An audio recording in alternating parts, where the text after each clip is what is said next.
On entend beaucoup parler de changement climatique, mais en fait, pas tant que ça.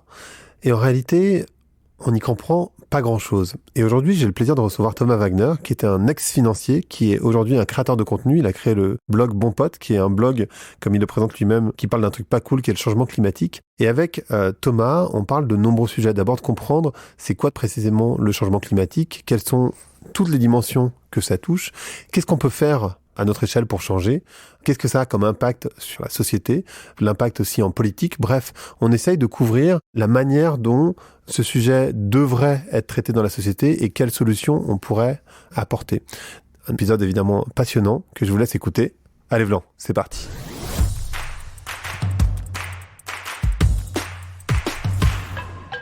Donc bonjour à toutes et bonjour à tous, bonjour Thomas. Salut Greg. Comment vas-tu aujourd'hui ? Très bien. T'as fait une longue route pour venir me voir. Ah oui, j'ai traversé le périph' presque, donc tu te rends compte que c'est une bonne route. Ouais. Je voudrais parler avec toi, je suis ravi d'avoir cette conversation, ça fait un petit moment qu'on discute ensemble. En particulier, j'aimerais débuter par ce bouquin dont tu parles, auquel tu fais référence de manière assez régulière, autour du fait de parvenir. Sachant que toi, tu avais une carrière plutôt toute faite, on va dire, dans la banque, et que tu as complètement décidé de changer de carrière. Est-ce que tu peux me parler de qu'est-ce que c'est que pour toi aujourd'hui de parvenir ? Qu'est-ce que c'était avant et qu'est-ce que c'est aujourd'hui ? Ouais, le principe, ça a été mis en lumière par Corinne Morel-Darleux dans un livre qui s'appelle, j'ai toujours du mal à me rappeler du titre alors qu'il est magnifique ce livre, c'est plutôt couler en beauté que flotter sans grâce. Donc c'est un livre très court, il fait 90 pages environ, mais c'est vraiment de la poésie, même si c'est sur l'effondrement, c'est de la poésie. Et le principe de refus de parvenir, c'est de pouvoir réussir sans écraser les autres. Donc je fais un parallèle tout de suite avec ma propre petite carrière où j'ai passé plus de 10 ans en finance. Mais aujourd'hui, je ne vais pas te faire un dessin, les marchés financiers sont évidemment pas soutenables. Y a plein de choses qui ne vont pas et ça ne m'allait pas d'un point de vue en tout cas personnel et éthique. Donc la pression, c'était un peu une épée de Damoclès les dernières années. J'arrivais à rester. J'ai commencé à écrire en parallèle, on va en parler. Mais petit à petit, ça devenait trop. Donc j'ai fini par quitter pour pouvoir un métier qui s'aligne un peu plus sur mes valeurs. Et voilà.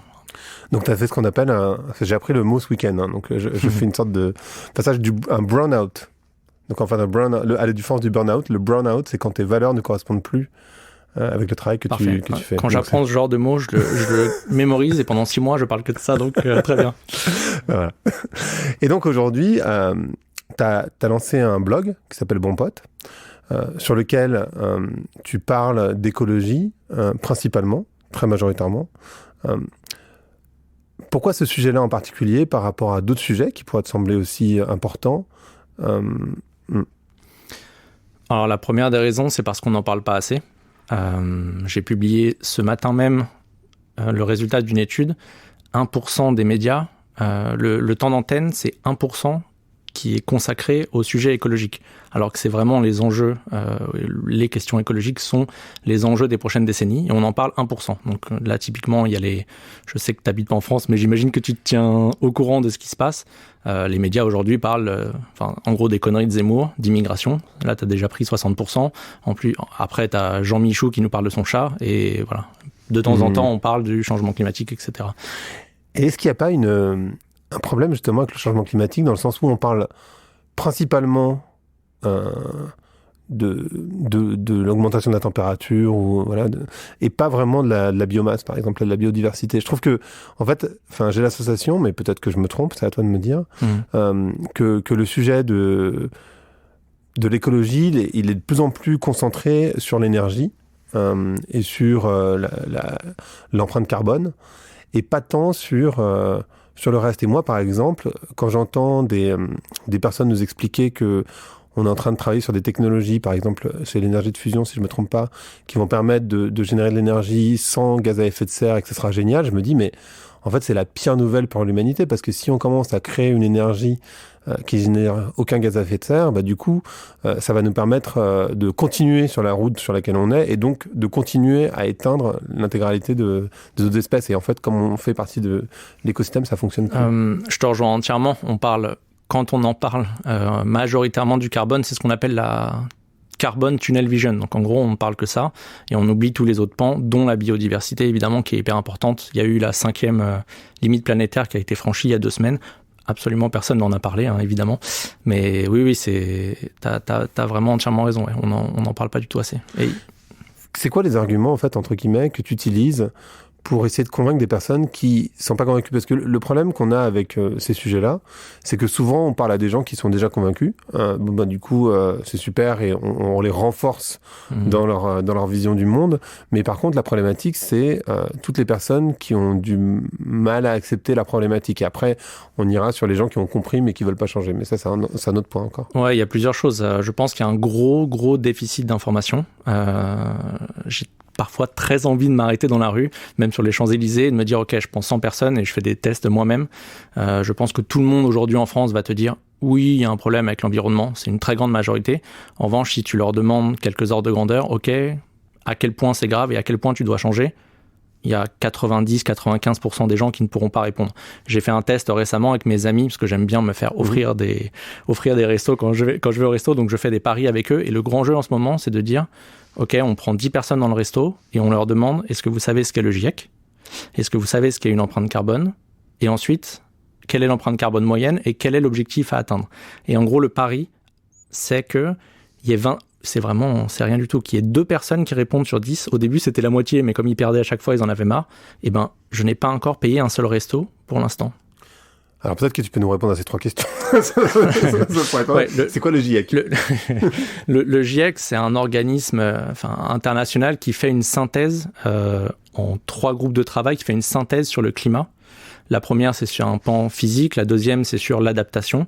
Donc, comment on va faire pour s'adapter au changement climatique. Et le troisième, c'est l'atténuation. Donc, comment on fait pour baisser les émissions.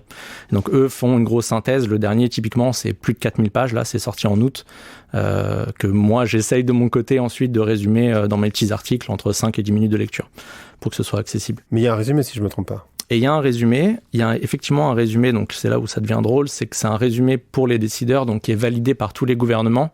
Mais tu doutes bien que dedans, c'est un peu difficile pour eux de dire, c'est de la faute du pétrole, du charbon et du gaz. Donc, en général, ils sont assez bons pour retirer ces mots-là de ces résumés. Mais néanmoins, ce qui est intéressant avec le GIEC, pour les personnes qui ne le connaissent pas du tout, c'est un groupement qui a été créé par les États, en fait. C'est-à-dire que c'est pas une entreprise privée, c'est des experts, des scientifiques qui se regroupent de tous les pays et qui se regroupent pour faire un rapport. Est-ce que tu peux nous expliquer ça aussi ? Comment c'est constitué le GIEC Alors de mémoire, c'est Reagan et Thatcher qui ont lancé ça. Et c'est pourtant pas les plus écolos de la bande. C'est clair. Mais c'est eux qui ont lancé ça. Et de mémoire, le premier rapport a été décidé en 88 et sorti en 90. Là, on en est au 6e rapport. Donc effectivement, en fait, petit à petit, il y a de plus en plus de précision. On sait, là, grâce au dernier, que on est 100% responsable du réchauffement climatique. C'est plus on est 50%, 60, 70, c'est on est 100% responsable. Donc ça, c'est super important parce qu'évidemment, ça gomme tous les arguments des climato-sceptiques jusqu'à aujourd'hui.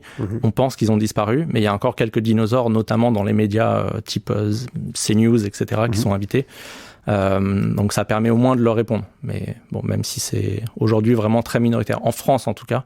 Aux États-Unis, il y a des pro-Trump, etc. Mais aux États-Unis, il y a 40% de climato-sceptiques, par exemple, dans les sondages. Donc, c'est quasiment une personne sur 2 aux États-Unis, quoi. Donc, on est meilleur en France ? On est moins nul en France, je dirais, mais c'est aussi un gros déficit d'information. Si tu demandes aux scientifiques aujourd'hui, il y a 99,9%, il y a un chiffre comme ça que j'ai mis dans un de mes articles, des scientifiques sur le climat qui pensent qu'il y a un réchauffement climatique dû à l'homme. Si tu prends l'opinion publique en France, ça tombe à 75%. Et donc aux États-Unis, c'est ça, je te disais, c'est entre 40 et 50%.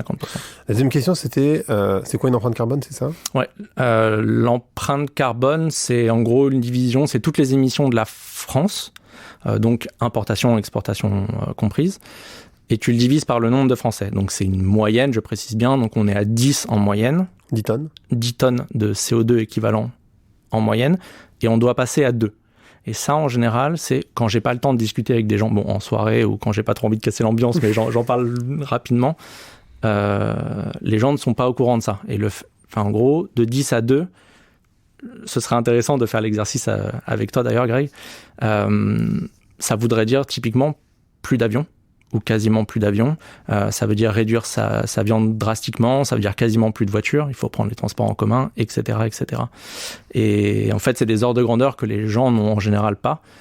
Et c'est pour ça que la première fois que tu apprends ces chiffres-là et que tu lis ces chiffres-là, soit l'autre passe pour un extrémiste. Moi, ça m'arrive, il y a 2 ans encore, mon cousin pensait que j'étais un fou, un extrémiste. Bon, maintenant, il a commencé à lire les chiffres et il me regarde un peu plus avec le sourire pendant les dîners de famille. Mais voilà, c'est le cœur de mon travail, en fait.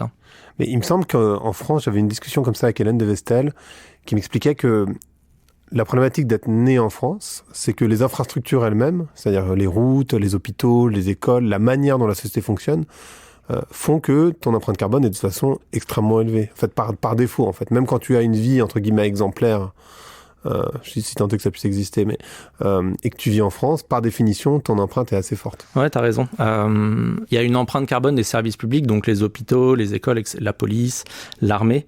Même tu peux être anti-armée, mais en fait, l'empreinte carbone, elle est divisée par le nombre d'habitants en France. Donc, et en moyenne, ça te donne 1,5 tonne, en gros. Donc ça veut dire que même avant de commencer et de respirer, tu commences l'année, tu as quasiment consommé ton budget à l'année. Donc c'est pour ça qu'aussi qu'il y a des efforts à faire dans tous ces pans de la société et que ça doit être discuté collectivement. Il y a pas, en fait, tout le monde est concerné, que tu sois riche ou pauvre. Les riches sont plus concernés, on peut y revenir. Mais que tu sois professeur, policier, etc., tout le monde est absolument concerné par ça. Justement, tu parles des riches. Est-ce que, toi, tu étais dans la finance. Moi, je vois beaucoup de repentance de gens qui parlent d'écologie aujourd'hui, mais qui étaient dans la finance avant et qui ont gagné de l'argent avant, en fait, et qui sont dans une situation, alors je parle pas de toi, parce que toi, t'es encore extrêmement jeune, mais qui sont dans une situation où, en fait, financièrement, ils sont, entre guillemets, à l'abri, si tant est que ça veut dire aussi quelque chose. Et en fait, maintenant, ils parlent d'écologie. Et en fait, comment on fait pour des personnes qui ont d'abord pas l'espace pour y penser? C'est-à-dire qu'il y a beaucoup de gens qui n'ont pas d'espace pour y penser. C'est pas ceux qui polluent le plus. Et souvent, on prend l'exemple de la caissière, mais en fait, la caissière, malheureusement, c'est pas celle qui pollue le plus. Ce que je disais, on peut y revenir, que ce sont les plus riches qui polluent le plus, parce que par définition, plus tu gagnes d'argent, plus tu consommes, plus tu pollues. Enfin, il n'y a pas vraiment il y a pas vraiment de raccourci. Enfin, pas ici, c'est un énorme raccourci, mais il n'y a pas vraiment on peut pas vraiment critiquer ça, en fait, on va dire. C'est difficile de remettre en question ça. Comment on fait pour que les gens se disent, ok, moi, mon empreinte carbone, c'est difficile à calculer. Il y a plein de manières de le calculer en ligne. Tu peux peut-être expliquer d'ailleurs. J'ai un article, page d'accueil de Bon Pote. Il y a 4 articles. Comment calculer son empreinte carbone? Ça prend moins de 5 minutes. Vraiment, en gros, mes amis qui sont très feignants, quand ils veulent commencer, je leur envoie ça. Je dis, ne faites rien. Calculez votre empreinte carbone et ensuite on discute. Et en général, ils commencent à le faire et ils se disent « Oh putain, j'ai 10, j'ai 15, etc. » Et ensuite ils disent « Mais Tom, comment je fais ?» Donc ensuite, hop, je vois la suite des articles. Alors, comment on fait? Non, parce que, et encore une fois, on parle d'empreinte carbone, mais on va revenir, c'est pas qu'une question d'empreinte carbone. En fait, ça va être ça aussi la conversation qui va être intéressante.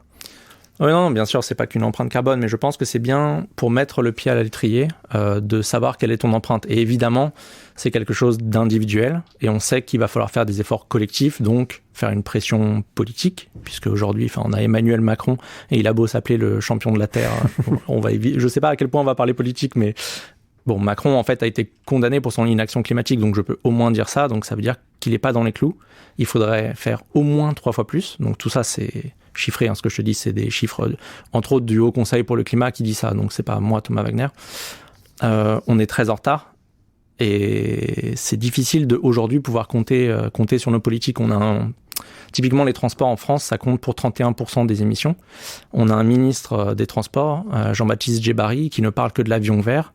Là, pour Roissy, en parlant de l'aéroport, il était en train de rêver d'un taxi volant pour aller entre Roissy et le centre de Paris. Mais en fait, 99,9% des Français vont prendre le RER B. Moi, je veux prendre le RER B.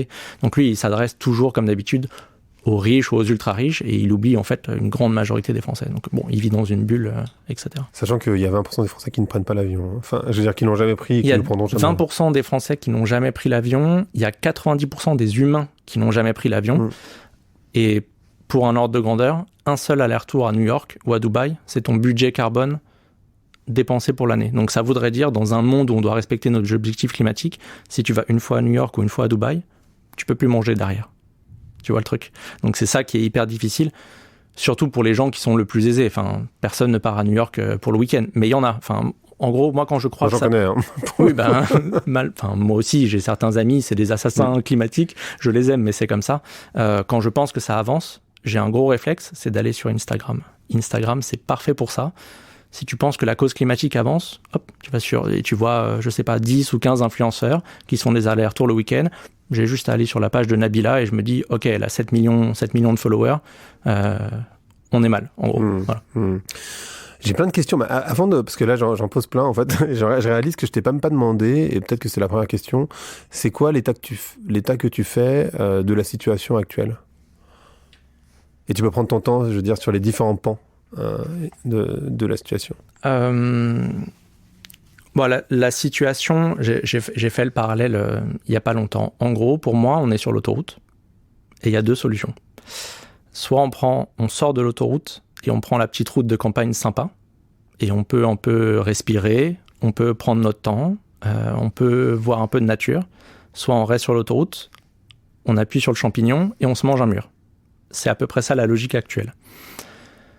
Mon analyse, c'est qu'on est très très loin de faire ce qu'il faut, d'un point de vue local, national et international. Ça commence un petit peu à bouger. J'ai l'impression que les événements dans le monde et les images ont choqué, plus que la connaissance des chiffres, on peut en parler. Là, on a parlé beaucoup de chiffres. Ouais.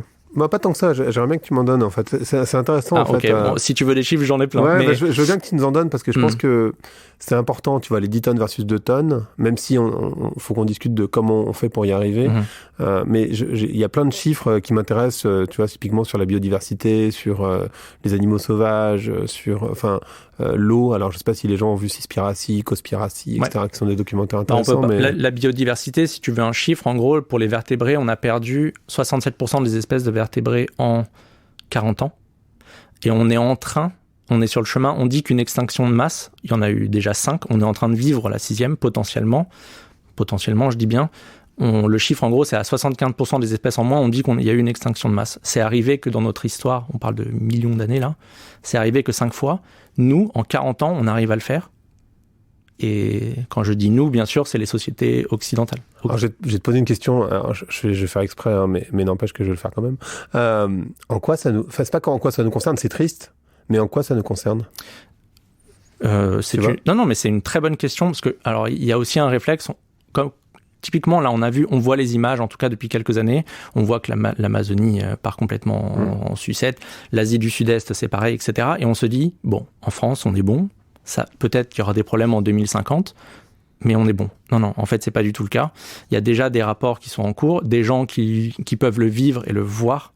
Donc, c'est pas vraiment parce que le CO2, ça se voit pas, mais en revanche, ils le vivent déjà.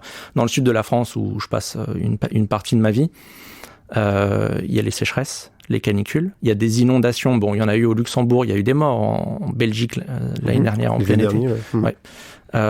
Donc là, et j'ai eu l'impression, en tout cas, que les gens se sont dit, ah merde, en fait, ça peut aussi arriver aux pays riches, ça peut arriver à nous.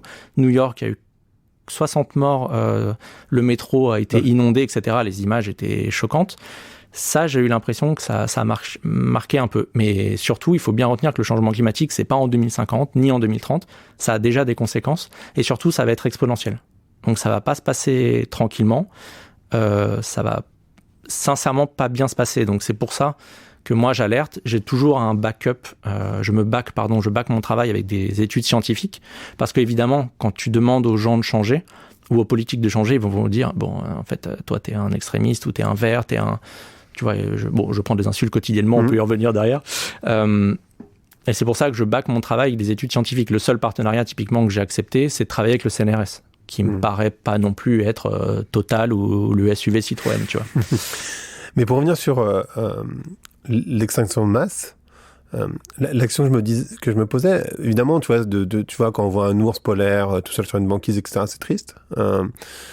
Mais je pense qu'il y a plein de gens qui ne comprennent pas le rapport entre notre existence, puisque finalement, la majorité de ce qu'on mange, c'est des poules et des bœufs.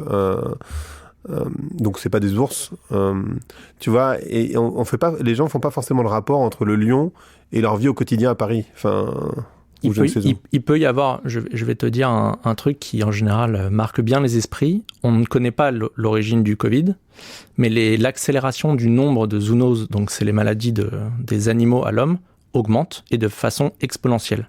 Avec l'artificialisation des sols, etc. Il y a moins d'espace, donc les animaux sont de plus en plus concentrés avec l'homme. Nous, on n'arrête pas de manger des conneries. Enfin, moi, je suis allé il y a longtemps sur le marché de Pékin. On m'a proposé de manger des trucs. Bon, il faut comprendre d'où viennent les maladies, il n'y a pas à chercher loin. Le nombre de zoonoses est en augmentation. Donc typiquement, si les gens n'arrivent pas vraiment à faire le lien entre les deux, si on continue et qu'il n'y a pas de changement, ce que je te dis, c'est l'IPS, c'est en gros, c'est le GIEC, mais sur la biodiversité, qui annonce ça dans tous leurs rapports. Donc on le sait, c'est écrit depuis des années, que le nombre de maladies de zoonoses vont augmenter. Donc en gros, si ça ne motive pas les gens à changer, ça veut dire que le Covid, et c'est pas fini, ne vous a pas suffi, et ça va augmenter le nombre, et ça peut devenir beaucoup plus létal surtout. Parce que le Covid, quoi qu'on en dise, oui, il y a eu des millions de morts, mais on pourrait avoir des maladies là qui seraient beaucoup plus graves. Bon, moi en tout cas, ça m'enchante pas. Donc j'ai déjà modifié mon train de vie, et c'est pour ça que j'alerte dessus, parce que et les scientifiques le font, certains politiques le font, mais on est, on a devant nous des choses pas bonnes du tout, mais on a encore le temps, j'insiste là-dessus, désolé de te couper, on a encore le temps, et d'un point de vue climatique, et d'un point de vue là pour la biodiversité, d'agir. Il n'y a pas de c'est trop tard en fait. Il y a aussi ce point, enfin c'est là où je vais t'emmener, mais qui est que, en fait, on parle d'environnement, mais l'environnement, on en fait partie. En fait, c'est un mot, enfin, c'est problématique dans le vocabulaire que l'on a. Voilà, on n'a pas vraiment le choix, mais on utilise le mot environnement comme quelque chose qui est à l'extérieur de nous-mêmes. Et du coup, par définition, on a du mal à comprendre qu'en fait, nous sommes partie de l'environnement. Donc, c'est pas un truc à l'extérieur. Et donc, par définition, si on enlève le lion, les moucherons, tu vois, on est bien content quand on conduit de plus avoir plein de moucherons sur le pare-brise. Mais en fait, ça a un impact parce que c'est de la nourriture pour les oiseaux. Donc, s'il y a moins d'oiseaux, etc., etc., etc. Et en fait, on fait partie d'un écosystème qui est en équilibre. Et si tu les enlèves, eh ben, en fait, il n'y a plus d'équilibre. Et donc, pour nous, ça peut avoir des conséquences qu'on ne comprend même pas, en fait, en réalité, mais qui peuvent être très graves. Typiquement, il y a, je sais pas si tu veux prendre l'exemple des guêpes, pas des guêpes, des abeilles, en Californie, où ils ont créé des petits robots pour remplacer les abeilles, où ils ont importé des abeilles, je ne sais plus exactement ce qu'ils ont fait. Mais... J'ai vu, non mais on est... Enfin oui, j'ai le sourire, mais je ris jaune. Je vois ça. Et le pire, c'est qu'une fois que tu commences à avoir de l'audience, tous les jours, on m'envoie les pires trucs d'Internet pour me dire bon pote, est-ce que tu as vu ça ? Oui, maintenant je l'ai vu. Mais effectivement, oui, on parle de ça et il faut vraiment comprendre que tout est lié. Donc c'est un système. Il faut comprendre qu'en fait, si t'enlèves, c'est comme un château de cartes. T'enlèves une carte, tout tombe. C'est comme ça qu'il faut voir la biodiversité. T'enlèves une certaine espèce, l'autre espèce peut être en danger ou disparaître, etc. Et ça enchaîne. Donc on a besoin de tout ça.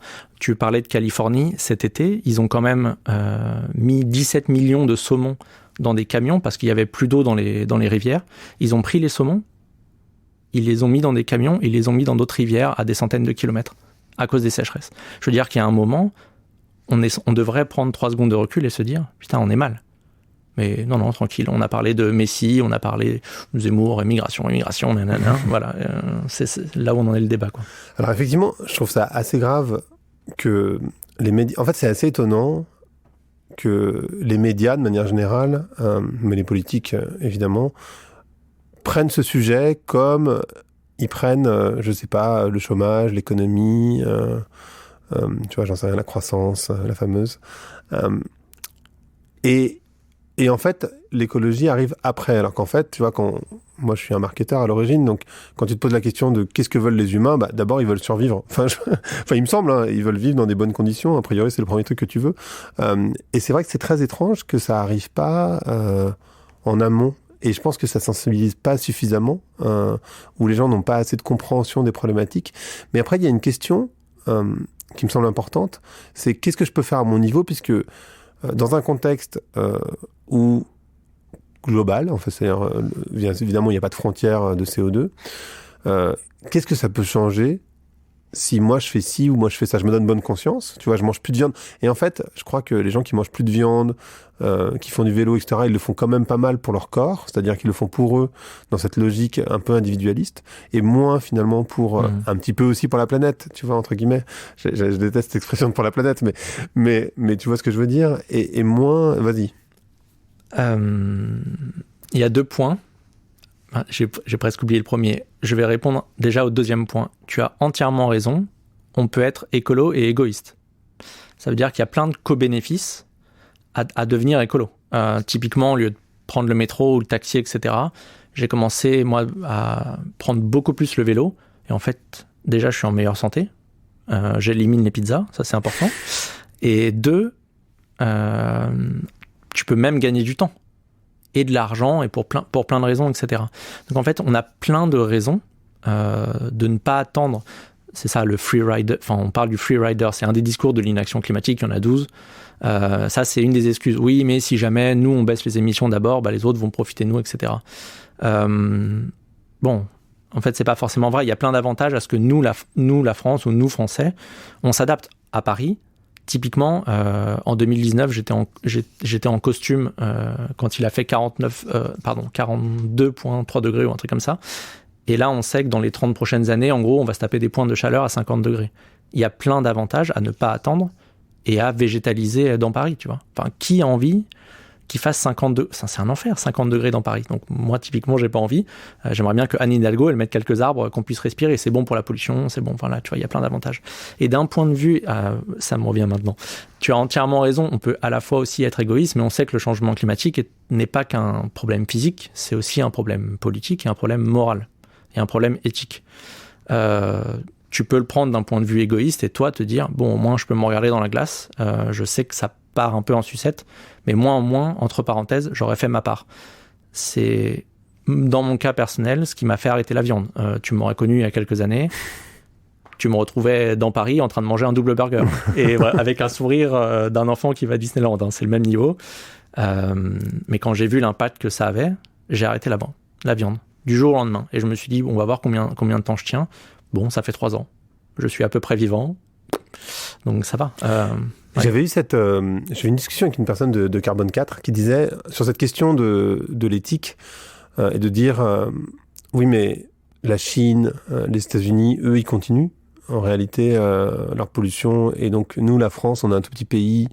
Et il disait, mais quand tu lui dis que tes enfants, tu réfléchis pas... Tu leur donnes les valeurs que toi, tu possèdes. Et donc, tu dis, voilà, moi, mon éthique, c'est ça. Et tu donnes pas de l'éthique, tu ne transmets pas une éthique en fonction de ce que les autres font avec leurs enfants. En fait, tu donnes, toi, ton éthique et pas l'éthique que font les autres. Est-ce que ça résonne chez toi aussi ou pas ? Bien sûr. J'ai envie désolé pour la minute philosophie, mais de citer Kant dans son traité sur l'éducation, qui dit qu'il faut pas éduquer ses enfants pour les adapter à ce monde, mais il faut éduquer les enfants pour qu'ils puissent le changer. Donc, moi, le monde, là, tel qu'il est, en tout cas le pays, la France, tel qu'il est, je trouve qu'il y a plein de choses qui ne vont pas. Moi, je suis un privilégié. J'ai eu la chance de faire des bonnes études et de vraiment n'avoir jamais vraiment eu un manque d'argent, etc.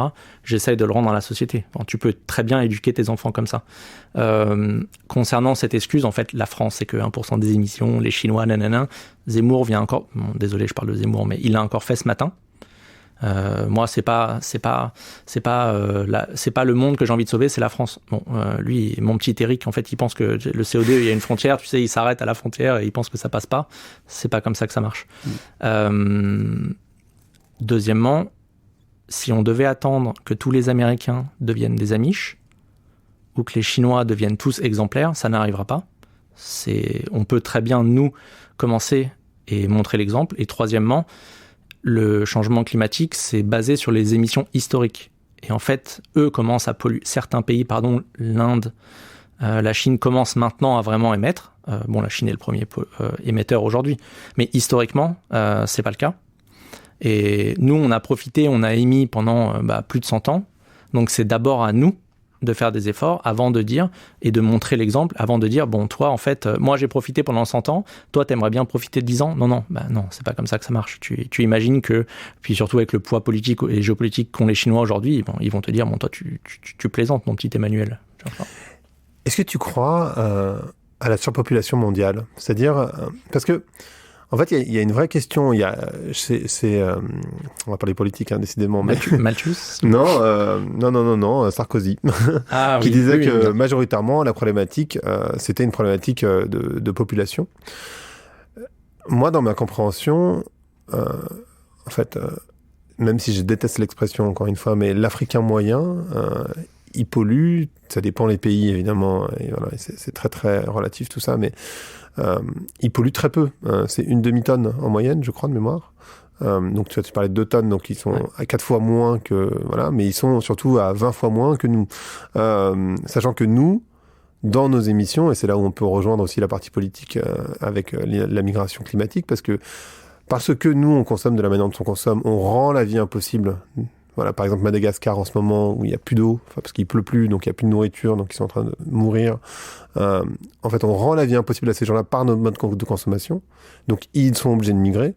Et nous, après, derrière, on a des éléments qui disent « Ah ben non, pas de migration ». Est-ce que tu crois, toi, à la surpopulation mondiale ou est-ce que la problématique, c'est une surpopulation occidentale ? Enfin, occidentale au sens large, hein, je veux dire capitaliste, etc. Ouais. Alors, c'est des réflexions qui, en plus, gagnent les débats en ce moment. Il y a beaucoup de gens qui m'écrivent, hein, personnellement, en privé, évidemment, pour me dire, à votre avis, est-ce que je peux faire un enfant ? Bon, déjà, c'est pas à moi de répondre. Mais c'est une vraie question qui arrive en ce moment. Un ami vient de publier un livre, d'ailleurs, là-dessus. Tu as raison sur la logique. En fait, on peut pas. Il y a des pays d'Afrique qui sont vraiment très différents, mais typiquement, on parle des Malgaches. C'est en moyenne un tout petit peu moins d'1 tonne par an. L'Américain est à 17 tonnes. Donc en fait, l'Américain émet 17 fois plus, et l'Américain est en train de dire, oui, bon, je crois qu'il y a trop d'Africains, tu vois. Il se moque du monde. C'est pareil. C'est pareil si le Français pointait du doigt les Africains, ce serait se moquer du monde. Historiquement, le continent africain compte pour 3,5% des émissions. En fait, l'Europe, c'est 20%, les États-Unis, c'est du 25 ou 30% de mémoire. Enfin, en fait, arrêtez, s'il vous plaît. Enfin, voilà. Le deuxième pan que tu as mis en exergue, et c'est très très important, c'est l'injustice, c'est ce qu'on appelle l'injustice climatique, climate justice. C'est ce que les gens essayent de mettre en avant. Ça veut dire que certains ont pollué, et certains continuent de beaucoup polluer. Et c'est les autres qui vont souffrir. C'est ceux qui émettent le moins qui souffrent en premier. Donc typiquement, je sors un exemple qui est très fréquent, parmi un peu les gens qui ont de l'argent, c'est d'aller en Asie du Sud-Est. Ils vont en Asie du Sud-Est, ils vont au Cambodge pour visiter des temples, etc. Maintenant, je leur dis, si vous faites ça, en gros, votre aller-retour vous consomme votre budget carbone à l'année. Et 2, le Cambodge a plus de degrés de réchauffement climatique. Il y a la moitié du pays qui disparaît sous les eaux. En général, ça calme. Vraiment, ça calme. Et troisièmement, tu as entièrement raison que, en tout cas, le mode de vie américain, puisqu'on parle des Américains et je connais un petit peu le pays, ils sont pas du tout dans la sobriété, hein, c'est pas du tout le délire sur place. J'ai mes meilleurs amis et mon meilleur ami qui habite à Miami. La sobriété, c'est un gros mot. Hein, c'est un concept. C'est un concept. Il en a entendu parler, mais il y croit pas. Ouais, c'est très compliqué. Quand tu vois, il y a eu la COP26 où en général, Elon Musk et Jeff Bezos qui ont le culot. Donc les mecs ont quand même le culot de dire aux gens, voilà, moi j'ai des solutions pour le changement climatique, mais les types s'envoient en l'air dans l'espace, ils ont des yachts plus longs. T'as vu à Rotterdam, là, il y a eu une news il y a 2 jours, il faut démonter un pont pour que le yacht... c'est Rotterdam, je pensais que c'était un autre pays. C'est à Rotterdam, ouais. Pour que le yacht de Jeff Bezos puisse passer. Mais Jeff, tu te moques de monde, là, c'est pas possible. C'est un voilier, tu remarques. Oui, il y a 3 voiles, mais bon. Une question qu'on me pose tout le temps, et qui, à mon avis, du coup, tout le monde doit se poser la question, nécessairement, parce qu'on me la pose régulièrement. Par où je commence ? Qu'est-ce qui est le plus important dans ma consommation au quotidien pour réduire mon empreinte ? Alors, ça dépend. En fait, c'est dommage. J'aimerais vraiment qu'on prenne toi comme exemple. Ce serait, je pense, la meilleure des choses. Ça dépend évidemment des personnes. Donc, 10 est une moyenne. Typiquement, les gens qui prennent l'avion, réduisez l'avion instantanément. C'est vraiment... Je pense, vous allez le voir, en fait, il faut faire le test, ça prend vraiment moins de 5 minutes. Tu vois tout de suite le résultat et tu vois, en fait, il y a une barre pour les gens qui prennent l'avion, ça prend 50%, 60, 70%. Si tu ne prends pas l'avion, après, il faut regarder la voiture, les transports, en gros, c'est 25%. La nourriture, végétaliser absolument. La viande, le bœuf et la viande rouge est ce qu'il y a de pire. Ensuite, la viande. Et ensuite, bien sûr, le poisson, essayer de réduire également. Et le chauffage. Le chauffage est vraiment un gros problème. Les gens qui se chauffent... je passe le bonjour à un de mes amis qui chauffe à 25 chez lui, qui est en t-shirt en plein mois de février. Il faut arrêter. Ça c'est un gros problème. Mais bien sûr, ça va ensuite, c'est pour ça que je mets la pression. Là, on parle vraiment d'efforts individuels, donc c'est bien de le savoir. Mais en fait, les gens qui vont faire le test vont très vite se rendre compte qu'il y a besoin de changement de système, d'infrastructure, d'investir. Donc, il faut ensuite aller mettre la pression au niveau local ou national.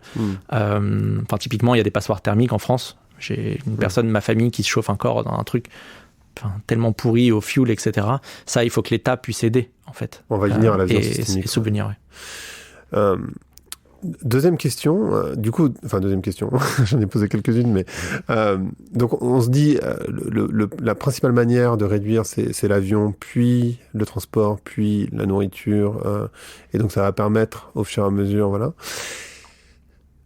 Qu'est-ce que tu réponds quand on te dit oui, mais tout ça c'est de l'écologie punitive? T'as le droit de rigoler, hein. Oui, parce qu'en fait, j'ai écrit un article sur ce sujet. L'écologie punitive est une expression uniquement utilisée par des personnes de droite ou d'extrême droite. Sinon, en fait, cette expression, elle est vraiment catégorisée. Elle peut apparaître comme punitive si tu ne te rends pas compte des conséquences du changement climatique. En fait, elle est punitive pour les gens qui ont vraiment les moyens, qui vivent sans limite. Typiquement, Jean-Michel qui prend l'avion 10 fois par an. Si on lui dit, non, tu vas devoir réduire à 1 ou 2 fois, pour lui, ce sera punitif. Mais en l'occurrence, et malheureusement pour une majorité des Français, les canicules, on va tous les subir. Et c'est des millions de personnes qui vont en souffrir. Donc ça, typiquement, si tu veux éviter ça, alors, encore une fois, soit tu limites, soit tu acceptes qu'il y ait une canicule l'été. Mais les canicules, si c'est à plus de degrés, donc potentiellement en 2040, ça c'est un chiffre qui choque en général. Aujourd'hui, les canicules durent entre 4 et 5 jours. Potentiellement, la canicule peut durer 20 jours. 20 jours, ok, avec des pointes de chaleur à 50 degrés. Donc ça n'a rien à voir en fait. On parle vraiment d'un autre monde. Et je te parle pas à la fin du siècle. Je te parle vraiment de ce qui peut se passer dans 10 à 20 ans. Donc il faut agir, et vraiment agir dès maintenant pour éviter ça.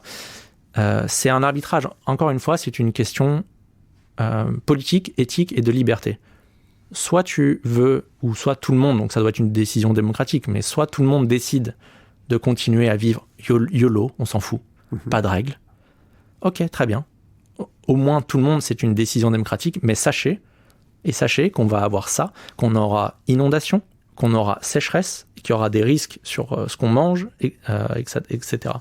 Donc, encore une fois, c'est un choix.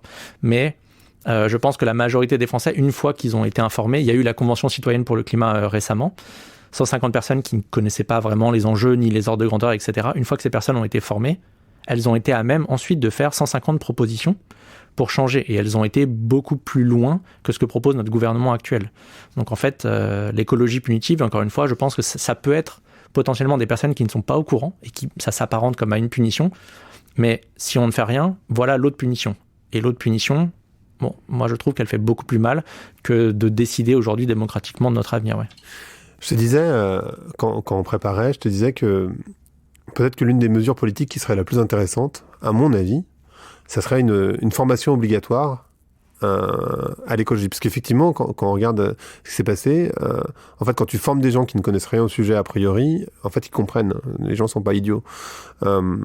Est-ce que ça serait pas une très bonne mesure de se dire, si tu veux continuer à avoir ton permis de conduire, par exemple, tu vois, ça peut être un bon indicateur. Parce que si on faisait comme le service militaire, ça arriverait que pour les jeunes, donc ça marche moins.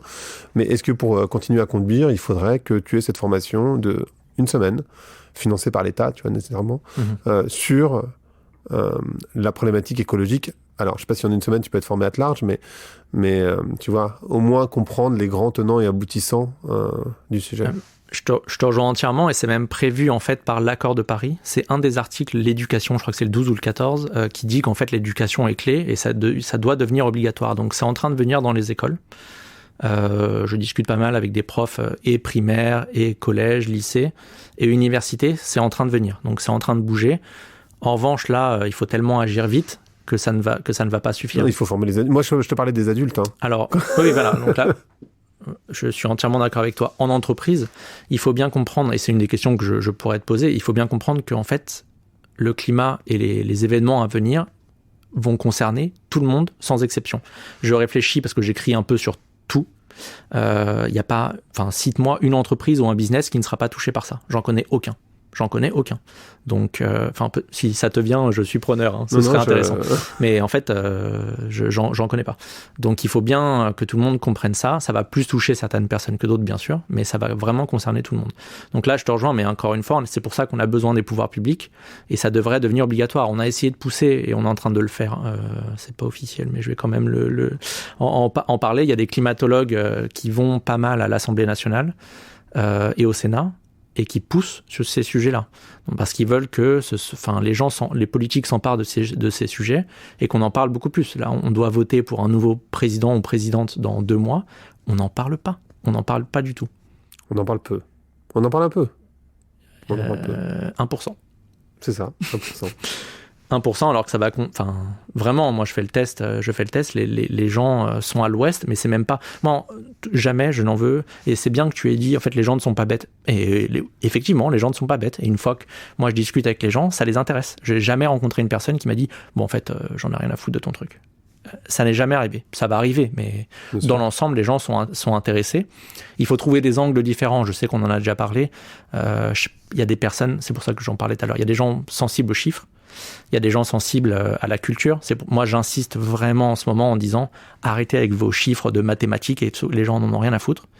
Ça va passer par la culture, par l'art et par d'autres choses. C'est pour ça qu'il y a eu Don't Look Up qui est sorti sur Netflix il y a 2 mois maintenant. Oui, c'est un truc grand public. Oui, c'est Netflix, nanana. Mais il y a de l'humour. Bon, moi, ça m'a pas trop fait rire parce que j'avais l'impression de vivre mon quotidien, mais l'humour, c'est une arme fatale. On a besoin de l'humour pour ça, typiquement. En quoi Don't Look Up, c'est réaliste ?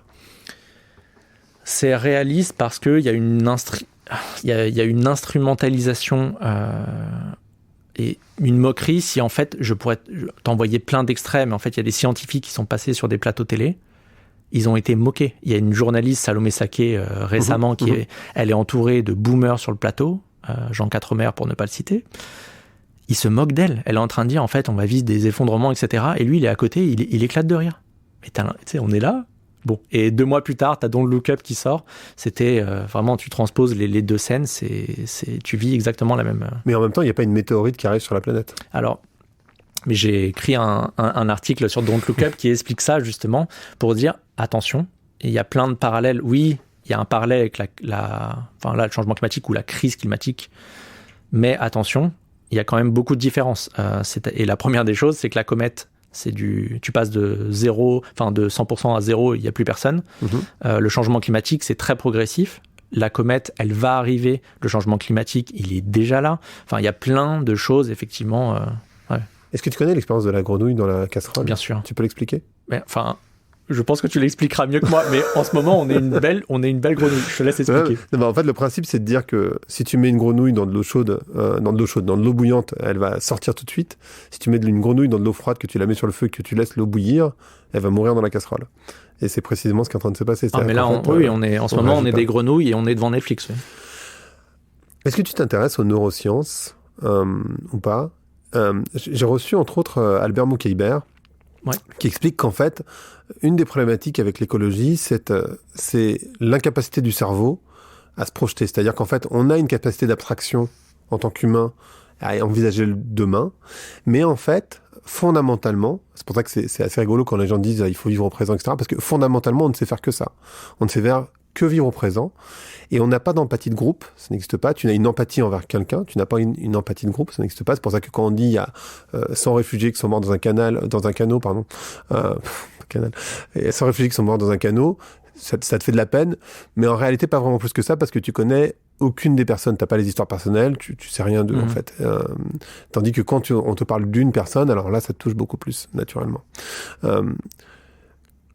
Comment on fait pour générer alors c'est compliqué, hein, mais comment on fait pour générer de l'empathie de groupe et comment on fait pour permettre aux gens de se projeter, sachant que c'est pas un truc naturel dans ton cerveau?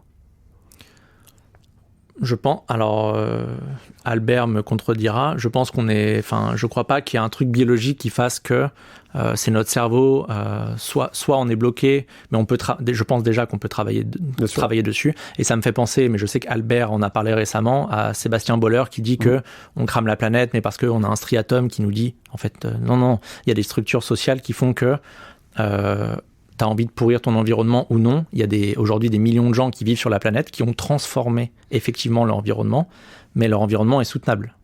Le nôtre, là, ce qu'on est en train de faire, il faudrait plusieurs planètes pour pouvoir continuer à vivre comme on vit.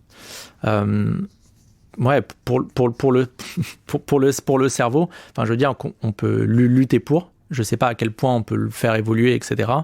Mais encore une fois, c'est des sensibilités différentes. Et en fait, je fais le parallèle, c'est assez intéressant. C'est la loi du kilomètre, je crois, de mémoire. On est plus préoccupé par 1 mort à 1 kilomètre que 1000 morts à 1000 kilomètres. De mémoire, c'est ça. C'est des cours d'éco d'il y a 15 ans, mais tu me corriges. Non, c'est ça. J'ai fait le test, là, en parlant d'injustice climatique. Quand je parle de la montée des eaux dans les îles Fidji ou au Cambodge, les gens n'en ont rien à faire. Vraiment. En revanche, si tu leur dis, il va se passer ça dans ta vie. En Bretagne ou... Voilà, ou dans ta ville, ou en France, etc.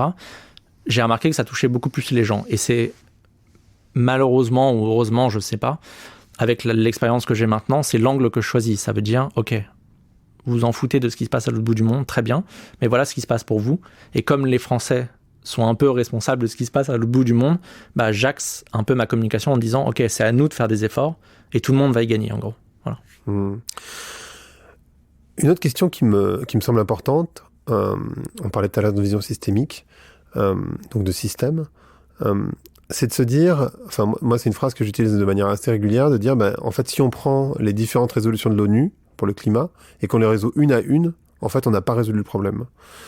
Parce qu'en fait c'est beaucoup plus complexe que ça. Est-ce que tu peux parler de ça? C'est-à-dire que si par exemple on trouve une énergie qui ne génère aucun gaz à effet de serre, on en a déjà un tout petit peu parlé, mais je serais intéressé que tu nous expliques cette vision systémique rapidement. Tu parles des résolutions de l'ONU, tu parles des ODD, les fameux 17... Potentiellement, si tu remplis tous les ODD, tu vis dans une société qui est beaucoup plus soutenable. Ah oui, c'est sûr. Sauf qu'ils sont très critiquables, j'ai pas encore publié dessus, mais typiquement le 8e objectif de développement durable, c'est la croissance et le développement durable. La croissance aujourd'hui est un problème. Est un problème parce que l'essence de la croissance, c'est qu'on veut toujours plus. Et pour certains pays, effectivement, c'est nécessaire. En tout cas, fonction de un certain idéal de société, parce que tout le monde n'est pas appelé à vivre comme des Français. En fait, c'est un choix démocratique. On n'a pas d'ailleurs notre mot à dire sur les autres sociétés. Ils vivent comme ils veulent. Mais typiquement, la croissance aujourd'hui en France, on n'en a plus besoin. Il y a assez d'argent aujourd'hui en France. On n'a pas besoin de plus d'argent, plus de matériel, plus. En fait, ça, c'est fini. Et aujourd'hui, la croissance ne résout pas, depuis au moins 30 ans, les questions de chômage, les questions d'inégalité, ces questions-là, et de pauvreté. C'est les trois. Ça, c'est intéressant que tu développes quand même, parce que je pense qu'on nous nourrit tellement, pour le coup, dans les médias, à cette idée de la croissance. C'est quasiment le chiffre, tu vois, qu'on suit au quotidien. Ah oui, il y a eu 3% de croissance, il y a 2% de croissance, on prévoit X% de croissance, etc., etc. Et là, toi, tu dis, en fait, il n'y a plus besoin de croissance. Est-ce que tu peux expliciter ça? Parce qu'en fait... Et oui, t'as entièrement raison. C'est la politique. Enfin, Macron ne parle que de ça. Bruno Le Maire, il ne parle que de ça, et il a eu le culot récemment de dire qu'il y avait eu un record de croissance de 7%, que c'était historique, que c'était pas arrivé depuis 60 ans. Mais Bruno, je te rappelle qu'il y a eu le Covid l'année dernière et qu'on a perdu 8%. En fait, même mon neveu qui a 14 ans, il a vu que t'arnaquais tout le monde. Arrête, c'est bon. Bon, pardon, désolé, mais... Bon, lui, il se moque vraiment du monde, et en fait, il faut changer de prisme. Ça, le PIB, ou la croissance du PIB, c'est un indicateur économique qui est bon pour le XXe siècle. Aujourd'hui... Qui a été créé au XXe siècle, d'ailleurs. Qui a été créé au XXe siècle. Il y a d'autres enjeux aujourd'hui. Il faut une économie écologique. Ça veut dire que c'est une économie qui respecte les limites planétaires. Il faut qu'on arrête de cramer la moitié de la planète, tu vois, pour pouvoir faire du jet ski tranquille, ou s'envoler à l'autre bout du monde quand on veut, etc. Ce n'est pas soutenable. Donc, oui, il faut changer, ouais. Mais là, ce que tu disais, et ça c'est vachement intéressant, c'est de dire en fait on n'a plus besoin de croissance. Ça c'est un point qui m'intéresse parce que... Alors effectivement, c'est ce que je pousse, on peut parler des croissances après, mais il y a assez de richesse aujourd'hui en France. C'est juste premièrement, elle est mal, c'est surtout qu'elle est mal répartie. Il y a des gens, j'en ai autour de moi, et ça me permet d'avoir vraiment les pieds sur terre, qui travaillent, mais qui sont des travailleurs pauvres, parce qu'ils doivent quand même recevoir des aides, soit de l'État, etc., soit moi, personnellement, j'aide des personnes alors qu'elles travaillent. Donc ça, c'est pas normal. À partir du moment où tu travailles, tu devrais avoir accès, pouvoir te loger et te nourrir et te déplacer dans la mesure du possible. Ça devrait être la base, en fait. Mais il y a des gens qui n'arrivent pas à le faire aujourd'hui. Et de l'autre côté, en même temps, le fameux en même temps d'Emmanuel Macron, les milliardaires ont fait plus 69%, les milliardaires français ont fait plus 69% sur leur richesse, rapport Oxfam de la semaine dernière, dans les 19 mois, les 19 derniers mois. Mais on marche sur la tête. Il y a des mecs qui sont déjà milliardaires, ils n'ont même pas le temps de dépenser leur argent. Et tu as des gens qui travaillent et qui crèvent de faim. Donc, encore une fois, il y a assez de richesse. Il faut juste que Bernard Arnault et les autres et ses copains partagent un peu plus leurs richesses qui, en plus, ont été accumulées sur le travail des autres. Bon, bref, on peut pas... Voilà. Il faut juste, mieux répartir. Il y a assez en France de biens. Je sais pas, moi, je suis pas vraiment matérialiste, à part les livres, je suis un peu geekos là-dessus, mais j'ai largement assez. On parlait des ordres de grandeur tout à l'heure. On a en moyenne, Julia Faure est hyper intéressante si tu peux l'interviewer, qui a la marque Loom. On a en moyenne 3 fois trop de vêtements en France. Il en faudrait 3 fois moins. Bon, moi, elle m'a dit ça. Je suis allé regarder ma garde-robe. Effectivement, il y a des vêtements que je porte quasiment jamais. Moi, ce que j'ai remarqué sur les vêtements, c'est que tu en achètes autant que tes armoires peuvent en contenir. Je sais pas si tu as déjà réalisé ça. C'est une bonne remarque. C'est pas vrai pour les livres parce que là ça déborde. Non, pour les livres, c'est pas vrai. Mais pour les fringues, moi j'ai remarqué que si tu réduis ton armoire, en fait t'as moins de fringues. Putain, c'est vrai. Je vais rentrer chez moi, je vais vérifier si ça se. Tu vois, ça se vérifie assez bien. On n'aime pas le vide. Je crois qu'on n'aime pas trop le vide. On a couvert pas mal de sujets. J'aimerais bien revenir sur cette idée de pensée systémique, si tu veux bien, rapidement, mais que tu expliques un petit peu comment ça fonctionne et ce que c'est. Parce que effectivement, moi je crois, et tu vois, c'est ce que je défends dans mon bouquin, qu'il faut changer de système. Et on va revenir sur cette idée d'écologie punitive aussi, parce que moi je crois pas que ce soit punitif, mais ça c'est une autre question. Non, on nous a toujours appris à réfléchir dans un système un peu fermé, où tu sais, il y a la fameuse phrase que tu apprends quand tu prends des cours de maths en 6e qui te disent « toute chose égale par ailleurs ». Mais en fait, ça marche jamais comme ça. Il y a une lecture que je recommande vraiment, c'est « Introduction à la pensée complexe » d'Edgar Morin. C'est pas si long que ça, mais c'est indispensable que comprendre que en fait tout est complexe. Il y a rien de simple. Le changement climatique. Alors, j'ai écrit un article qui s'appelle le jet tout comprisme. Parce qu'il y a un petit danger là-dessus aussi, c'est quand tu découvres ces sujets. Tu lis 2 heures ou tu vois 2 conférences, tu te dis « Oh putain, c'est la merde, mais j'ai la solution ». Non, Jean-Michou, t'as rien compris. Et crois-moi, j'y passe 15 heures par jour. Je n'ai même pas la prétention de dire que j'ai compris 1% de ce qui se passe. Donc, il faut faire vraiment très attention à ça. Et c'est vraiment complexe. Une fois que là, moi, j'ai travaillé sur le sujet des points de bascule en Antarctique, en Amazonie, la barrière, les coraux, etc. C'est tellement complexe. Il faut... c'est vraiment un sentiment d'humilité. Il y a des chercheurs qui travaillent dessus toute l'année. Toute leur vie, ils travaillent sur ça. Eux sont vraiment d'une humilité remarquable. Et de l'autre côté, tu vois Laurent Alexandre ou d'autres types comme ça qui se ramènent à la télé sur tous les sujets. Finance, le Covid, l'économie. Les mecs sont experts sur tous les sujets. Bon, on a une chance, on a vraiment que des prix Nobel en France, tu vois. Mais voilà, il faut vraiment... comprendre que tout est complexe, tout est lié. Il n'y a rien, comme le climat, typiquement, on parle. Aujourd'hui, le climat est une catégorie à part entière, mais en fait, le climat concerne tous les pans de la société. J'ai écouté pas mal de tes podcasts. Le dernier en date est, je crois, de Tariq Krim, qui parle de numérique, etc. Mais le climat va toucher les numériques, le data center, etc. On pourrait... Tu veux nous parler de pollution numérique ? Je crois que c'est aussi un truc que les gens ont... En fait, c'est assez intéressant. Je suis en train de lire un bouquin sur le sujet, d'ailleurs. Ce qu'on appelle la jeunesse écologique est aussi la jeunesse qui consomme à mort les réseaux.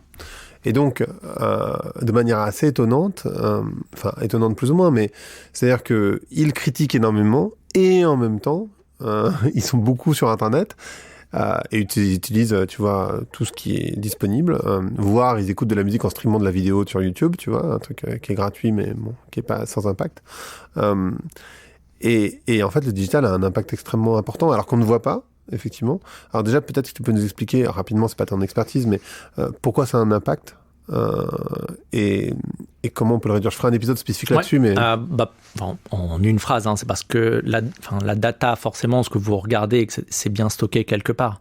Et ces data centers, il faut bien que ça tourne avec de l'énergie, donc de l'électricité. Cette électricité, elle est plus ou moins carbonée. Évidemment, si c'est en Chine, c'est à majorité encore pour l'instant de charbon, qui est une catastrophe climatique. En France, c'est un peu moins grave. En Allemagne, c'est merdique, tu vois. Donc, ça, c'est pour... voilà. En ordre de grandeur, si vous devez retenir, allez, en 2 phrases. La première, c'est que c'est à l'échelle... sur la Terre, les émissions du numérique, c'est 4%. Et c'est vraiment... Ça va de façon exponentielle. Donc, c'est 4%. Et le deuxième truc, c'est qu'en France, comme on a une électricité décarbonée, typiquement, le numérique, c'est surtout les appareils qu'on achète. C'est entre 70 et 80%. Ça veut dire que l'iPhone, c'est pas vraiment l'utilisation de l'iPhone qui pollue ou qui émet des émissions, mais c'est surtout l'achat. Donc, la première des choses que vous devez retenir, si vous n'avez pas le temps d'aller lire les rapports, etc., c'est de prolonger la vie de nos appareils numériques. Et plus la taille de l'écran est importante, plus ça pollue. Ça, c'est vraiment hyper important. Donc, moi, j'ai pas de télé chez moi, mais si vous avez des écrans gigantesques, etc., changez-les le moins souvent possible et réduisez la taille de vos télés. Voilà. C'est aussi simple que ça. Je te disais tout à l'heure, on parlait d'écologie punitive. Moi, mon point de vue, et c'est la manière dont j'essaie de l'envisager pour moi-même d'ailleurs, c'est de me dire, il faut que j'arrive à modifier ma perception du succès, du bonheur, ce que je suis en train de faire évidemment, et ce que j'ai déjà bien débuté à faire, pour me rendre compte que ralentir, parce que tu vois, si on n'utilise pas l'avion, si on utilise moins la voiture, voilà, ralentir, être dans une forme de déconsommation. On pourra parler aussi du féminisme, parce que pour moi c'est lié. En fait, c'est un autre mode de vie, mais qui est pas moins bien, qui est à la limite, enfin qui est pas même pas à la limite, qui est même mieux en réalité dans l'expérience, et qui pourtant est beaucoup moins carboné. Bien sûr, enfin. Il y a une question d'imaginaire aussi à changer. Les gens pensent que ça va être une catastrophe de tout réduire. Non, mais en fait, il y a plein de trucs qui sont pas carbonés, qui sont géniaux à faire. Je suis pas plus triste aujourd'hui. Moi, j'ai vraiment changé mon mode de vie. Je suis pas plus triste aujourd'hui. Enfin, la vie continue. Je redécouvre d'autres choses que j'avais plus le temps de faire, etc. Il y a un truc qui est hyper important. C'est la semaine de 4 jours. 100% de mes amis qui sont passés de 5 jours à 4 jours, il n'y en a pas, et qui ont perdu donc allez, à peu près environ 20% de salaire. Donc, pour ceux qui peuvent se le permettre. Pour ceux qui peuvent se le permettre. Mais bon, encore une fois, c'est les plus riches qui polluent, donc c'est surtout à eux que je m'adresse. Les gens qui ont fait ce move-là, il n'y en a pas un qui regrette, ou pas une qui regrette. Et pas une seule personne reviendrait en arrière. Autre chose, toutes les personnes qui ont quitté leur travail par conviction, beaucoup ont perdu de salaire, etc., dont moi. Je fais des sondages sur les réseaux sociaux, etc. J'ai pas eu une seule personne qui m'a dit je reviendrai en arrière. C'est-à-dire que je reprendrai un boulot, on va dire alimentaire, ou enfin typiquement moi qui lâche mon pote et tout mon travail aujourd'hui et qui retourne en cabinet de conseil, aller conseiller Total pour faire des énergies vertes, tu vois. Y a pas une personne qui ferait ça. Donc c'est important. On parle du refus de parvenir. En fait, avant de faire ce move, et aujourd'hui, moi c'est ça. En gros, je leur dis ok, c'est quoi votre travail ? Qu'est-ce que vous pourriez faire de mieux ? Qu'est-ce qui vous plaît, etc. Les gens n'ont plus le temps, ne prennent plus le temps. Moi, tellement d'amis, tu commences à 8h, tu finis à 8h, tu t'occupes soit des enfants ou d'autres choses, etc. T'as pas le temps. T'as pas de disponibilité mentale. C'est pas possible. Tu gagnes de l'argent, mais tu fais quoi ? C'est quoi le but ? Tu vas te réveiller à 60 ans, t'as plus de santé, t'as eu 4 burn-out dans ta vie. C'est ça. Et en fait, il faut... Prenez 3 secondes, ou un peu plus, et dites-vous, ok, qu'est-ce que je veux vraiment, etc. Et en fait, mais c'est fou, mais on ne prend plus le temps. Et c'est intéressant que tu dises ça. J'ai lu une statistique dernièrement sur alors je sais pas comment on dit en français, mais enfin je sais comment on dit en français, mais le self-care, donc le soin de soi, ça se traduit mal. En tout cas, on n'utilise pas l'expression en français. Et en fait, c'est une économie énorme. C'est plusieurs centaines de milliards de dollars. Et en fait, ce qui est intéressant dans ces statistiques, c'est de regarder que, en fait, ce qu'on a cherché à faire avec le self-care quand ça a été créé dans les années 60, c'était pour réduire les impacts de la société, c'est-à-dire le travail à outrance, cette société performative, donc en fait, qui te stresse, donc réduire le stress. Comment on fait pour réduire le stress ? Et aujourd'hui, quand tu regardes les stats, alors j'ai plus la source en tête, mais c'est 0,11% des gens qui s'intéressent au self-care qui veulent réduire le stress.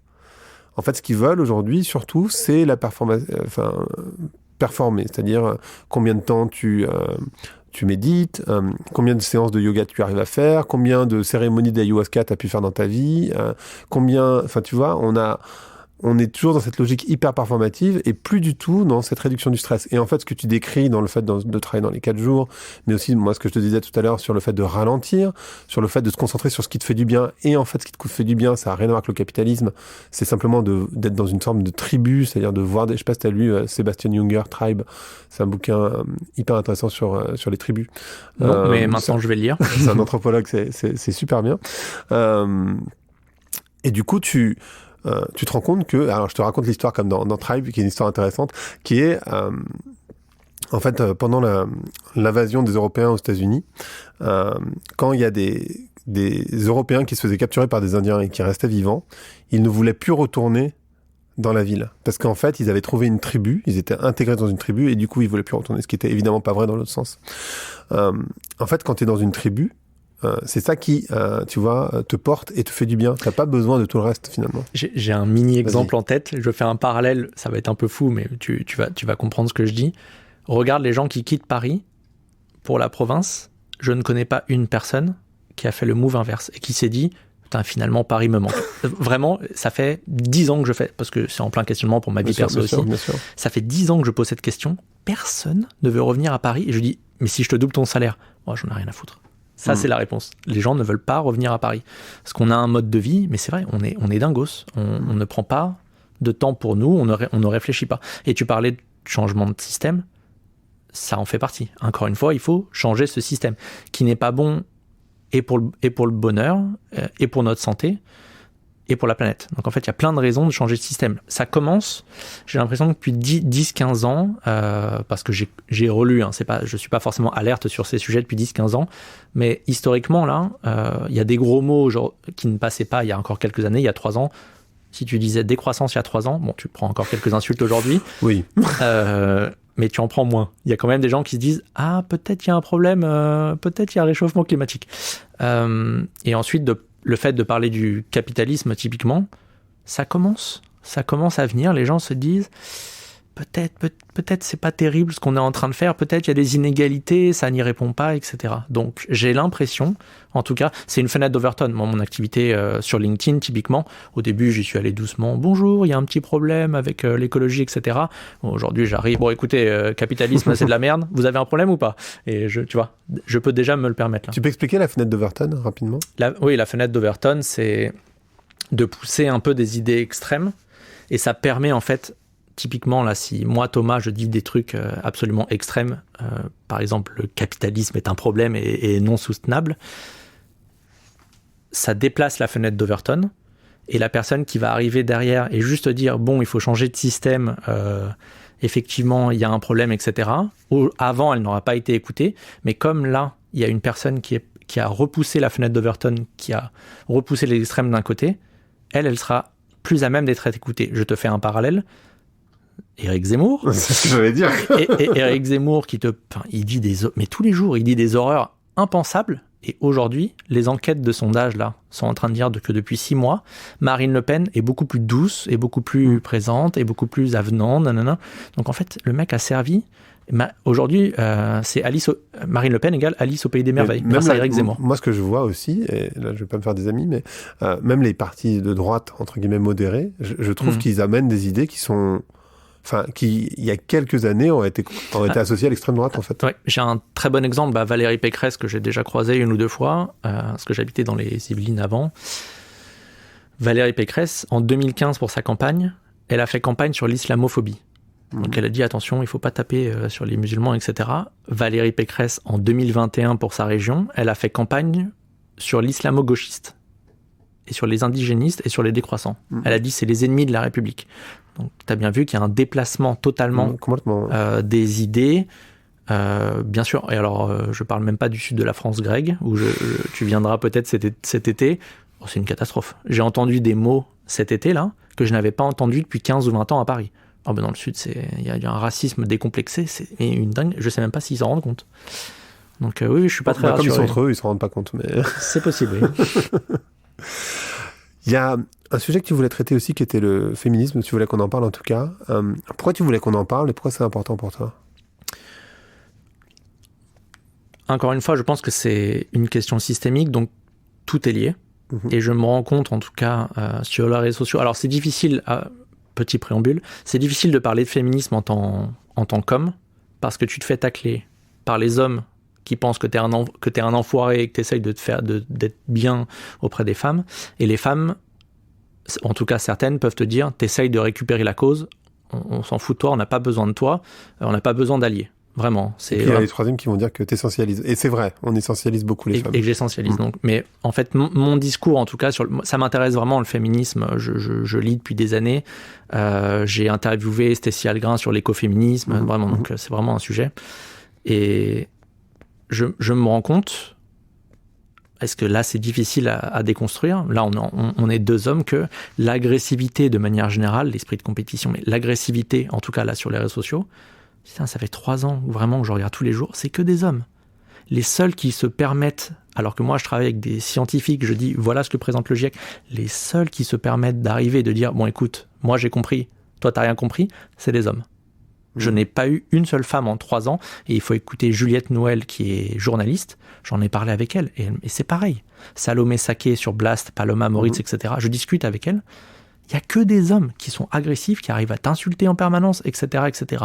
Donc en fait, mon discours aujourd'hui, parce qu'une société soutenable, effectivement, c'est pas qu'une société neutre en carbone. On peut pas continuer à vivre comme ça, etc. Donc mon discours, je ne parle même pas aux femmes, je parle aux hommes. Et en une phrase, c'est fermez-la. En gros, fermez-la. Arrêtez de penser que votre avis est indispensable. Sourcez ce que vous dites, etc. Est-ce que ce que vous dites sur les réseaux sociaux, vous pourriez le dire en vrai face à la personne? Est-ce que ça ne va pas la blesser? Est-ce que ça amène quelque chose au débat? Et ensuite, si vous vous taisez un peu, peut-être qu'il y a d'autres personnes qui vont pouvoir s'exprimer. Parce qu'aujourd'hui, ce qui se passe, c'est que la majorité des femmes m'écrivent en privé. Elles n'osent pas y aller ou commenter en public parce que c'est des connards, j'ai pas d'autres mots, qui amènent leurs fraises, qui racontent n'importe quoi et qui en plus parfois sont violents et qui s'en prennent à d'autres personnes. C'est pas forcément à moi, c'est à d'autres personnes. Et elles n'osent pas. Et que s'en prennent au physique aussi. Tu remarqueras quand il y a des vidéos sur Brut, par exemple, la majorité des commentaires quand c'est une femme concernent le physique. Ah bah je peux te le dire, j'ai fait 15 interviews, je pense, depuis le début avec Bon Pote. La seule personne qui s'est fait attaquer sur le physique, c'est Stécie Algrin. Donc je lui passe le bonjour. Mais j'avais honte. Je fais, taisez-vous en fait. Ce podcast s'appelle Vlan. Donc je voudrais savoir à quoi tu veux ouvrir et où claquer la porte. Une petite remarque pour toi, Greg. Si tu peux faire l'effort de poser une seule question sur l'écologie à tous tes prochains invités. Je pense que c'est important. On a besoin de tout le monde. Il faut que tout le monde en parle. Et j'espère, parce que je t'écoute avec plaisir. Et ce qui est génial, comme je m'intéresse à tout, c'est que tu discutes de plein de sujets. Et je pense que même les gens qui sont pas alertes vont peut-être y penser. Donc ça, c'est pour l'ouverture.